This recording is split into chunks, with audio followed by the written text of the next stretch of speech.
আসসালামু আলাইকুম viewers, গার্ডেনার্স dream চ্যানেলের নিয়মিত আয়োজনে আপনাদের সবাইকে স্বাগতম।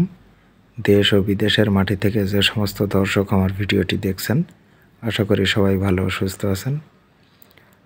ভিউয়ার্স, আমার সামনে যে গাছটি দেখতে পাচ্ছেন এটি হলো ক্যাপসিকামের গাছ। ইতালিয়ান একটি ভ্যারাইটি রেড ক্যাপসিকাম।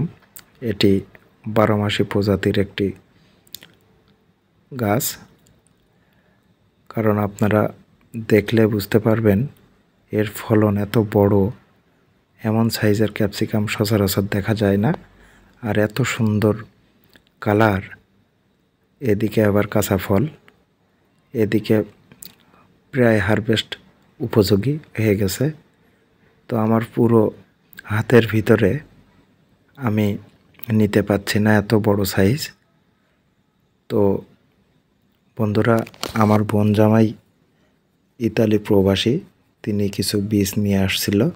সেই বীজ থেকে তৈরি করা চারাই এত সুন্দর ফল হবে আর বাংলাদেশের চাষ উপযোগী হবে, এটা দেখে আমি অভিভূত।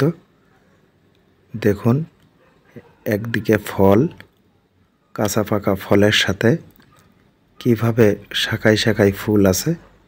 এটা ওয়ান টাইম ভ্যারাইটি নয়, যার কারণে এটা ইতালির শ একর চাষ হয়ে থাকে। তো আপনারা যদি আপনাদের ছাদ বাগানে এমন কোনো জাত চাষ করতে পারেন, অবশ্যই ভালো হবে।